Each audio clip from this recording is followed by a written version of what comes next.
Hello दोस्तों, आप सभी का स्वागत है आज की इस क्लास में। आज हम लोग बात करने वाले हैं पंचायती राज व्यवस्था के आगे।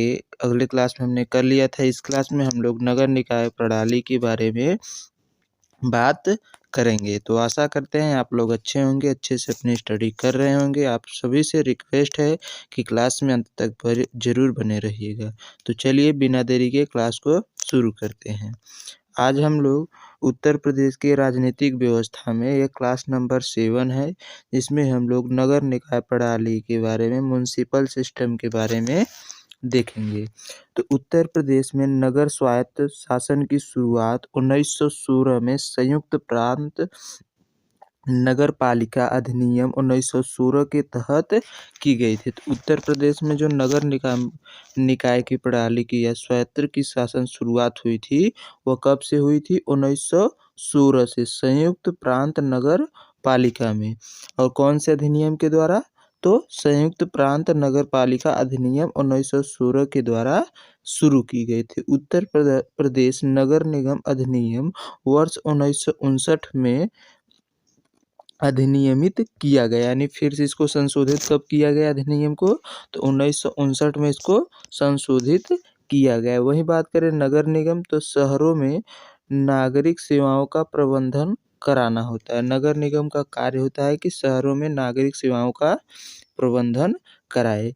इसमें सड़कें, नालियां, सार्वजनिक पार्कों का निर्माण कराना और रख रखाव और प्रबंधन के कार्य शामिल होते हैं।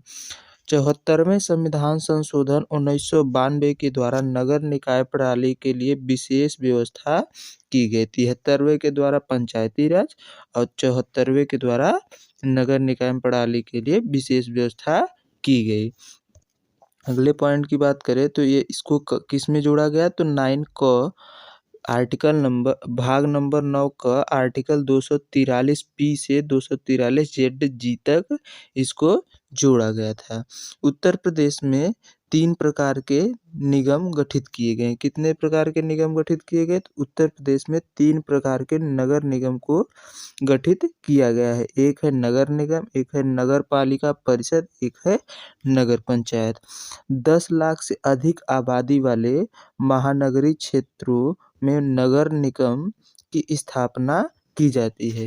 तो नगर निगम कहाँ होता है? जहाँ जनसंख्या का हो 10 लाख से अधिक हो, वहाँ पर नगर निगम की स्थापना होती है। 5 लाख या उससे अधिक किंतु 10 लाख से कम आबादी वाले बृहत नगर क्षेत्र में भी नगर निगम की स्थापना की जाती है। 5 से 10 लाख या उससे अधिक में भी नगर निगम की स्थापना की जाती है। 1 लाख से अधिक किंतु 5 लाख से कम आबादी वाले क्षेत्र में नगर पालिका की स्थापना होती है। नगर पालिका कहाँ होती है? 1 लाख से 5 लाख के भीतर की आबादी वाले क्षेत्र में नगर पालिका की स्थापना होती है। वहीं नगर पंचायत जो है 1 लाख से कम आबादी वाले क्षेत्रों में नगर पंचायत की स्थापना की जाती है। आगे देखते हैं तो 15,000 से 1 लाख तक की आबादी वाले संक्रमणशील क्षेत्र नगर पंचायत की स्थापना की जाती है। अब बात करते हैं नगर निगम की। तो नगर निगम क्या है? Municipal council. नगर निगम की रचना एक नगर प्रमुख, मेयर एवं एक उपमेयर तथा 3 अन्य प्रकार के सभासदों से की जाती है।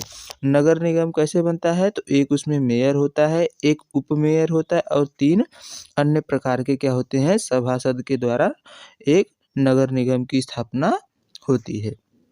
वहीं बात करें नगर प्रमुख, नगर की वयस्क जनता द्वारा प्रत्यक्ष रूप से चुना जाता है। जो नगर प्रमुख होता है, जिसको मेयर कहते हैं, वह प्रत्यक्ष जनता के द्वारा चुना जाता है, जिसका कार्यकाल कितने वर्ष होता है?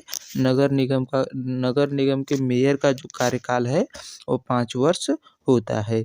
निगम में निर्वाचित सदस्यों की संख्या 60 से कम एवं 110 से अधिक नहीं होनी चाहिए। जो निगम में निर्वाचित सदस्य हैं, उनकी संख्या जो है वो 60 से कम नहीं होनी चाहिए और 110 से अधिक नहीं होनी चाहिए। निगम का बजट निगम के सचिव आयुक्त द्वारा तैयार किया जाता है। जो नगर निगम का बजट है वह निगम के सचिव या आयुक्त द्वारा क्या किया जाता है, तैयार किया जाता है। नगर पालिका परिषद नगर पालिका की रचना एक अध्यक्ष यानी निर्वाचित एवं एक उपाध्यक्ष तथा 3 प्रकार के सदस्यों के द्वारा होती है। नगर पालिका परिषद में नगर पालिका परिषद में निर्वाचित सदस्यों की संख्या 25 से 55 के बीच होती है, जिसमें 3 से 5 सदस्य क्या होते हैं, मनोनीत किए जाते हैं। आगे बात करें तो आज के लिए बस इतना ही। आशा करते हैं ये क्लास आप लोगों को समझ में आई होगी। क्लास कैसी लगी कमेंट में ज़रूर बताइएगा और अच्छी लगे तो अपने दोस्तों को भी शेयर करिएगा। तो चलिए मिलते हैं नेक्स्ट क्लास में, तब तक के लिए अपना ध्यान रखिए। जय हिंद, जय भारत।